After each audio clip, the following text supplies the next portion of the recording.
पिता पुत्र पवित्र आत्मा के नाम पे आमीन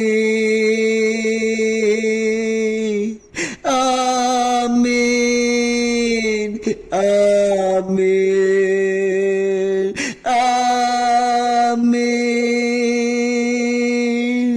ओ पवित्र आत्मा आजा आजा,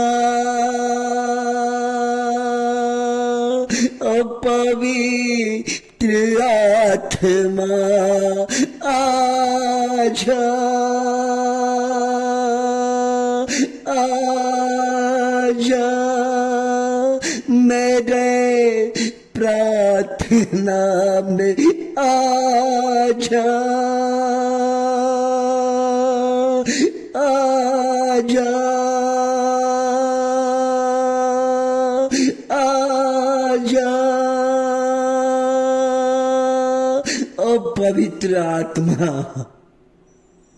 ओ पवित्र आत्मा मेरे प्रार्थना में आजा आ जाओ मेरे पवित्र आत्मा।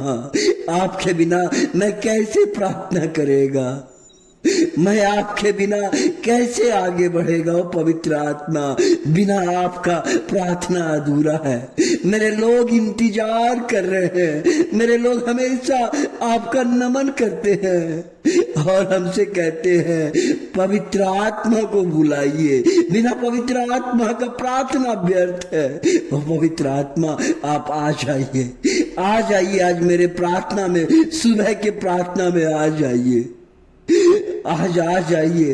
हमारे लोग अपने जीवन में अकेलापन महसूस कर रहे हैं, हमारे लोग आंसू बहा रहे हैं, आंसू बहा रहे हैं। वो किसी से कुछ कह नहीं पा रहा है, वो अपना दर्द किसी से बता नहीं पा रहा है। परमेश्वर किसके पास बताएगा प्रभु। वो काम पे जाते हैं, उनको निराश झेलना पड़ता है, उसका जीवन में निराश ही निराश है, आशा कहूं लग ही नहीं रहा है। परमेश्वर उनका स्वास्थ्य अच्छा नहीं है, तबीयत खराब रहता है, वो किससे बोलेगा।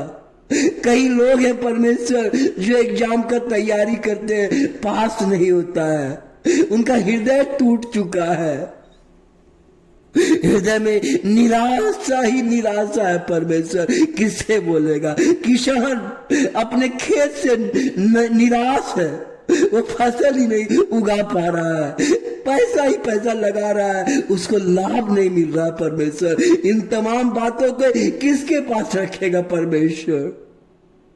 आज कई लोग हॉस्पिटल में प्रभु जी कह रहा है कि मेरा जीवन बर्बाद हो गया है, मैं क्या करूंगा, कौन मेरा सहारा करेगा, कौन मेरा रक्षा करेगा, कौन हमारा अस्पताल का बिल चुकाएगा।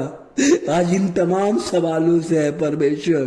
आज कई लोग हैं परमेश्वर जो जेल में है, जेल में उनका कौन देखभाल करेगा, उसका भविष्य क्या होगा परमेश्वर, वो कैसे छूटेगा परमेश्वर। उनका परिवार वाला चिंतित है परमेश्वर, चिंतित है परमेश्वर।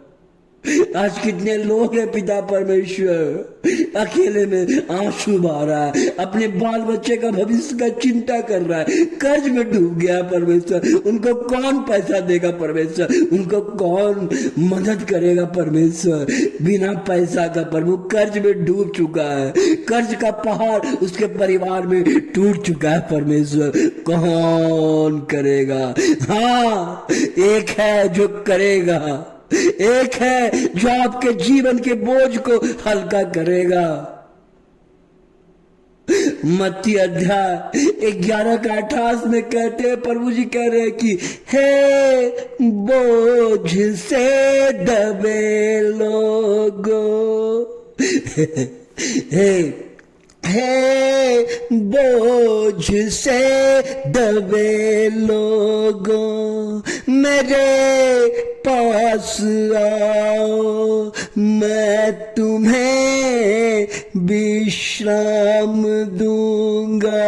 एक है, चिंता मत कीजिए, मत डरिए, आपके बोझ को, आपके कष्टों को, आपके तकलीफ को आज ही प्रभु यीशु मसीह आपके परिवार से, आपके बाल बच्चे के, आपके हॉस्पिटल से, आपके हृदय से परमेश्वर कहता है मैं आपके तमाम जो सब्सक्राइब करने वाले लोगों के परिवार को मैं जीवन बदलूंगा, उनको आशीर्वाद दूंगा, एक एक के घर में जाऊंगा और उनके जीवन में मैं शांति भरूंगा।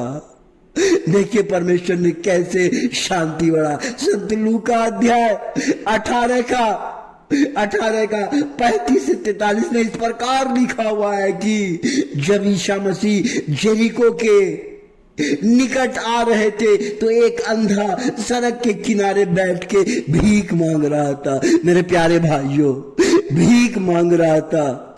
एक भीख मंगा जिसका जीवन भीख मांग रहा था। भीख मांगने का कारण था आंख अंधा था। उसको कौन देखेगा, उसको कौन चलाएगा? परिवार का ताना। एक तो अंधा जन्म लिया है, अंधा व्यक्ति है, कहाँ किससे मांगेगा? उसका जीवन ही भीख मांगना है, इसलिए वो हमेशा भीख मांगता था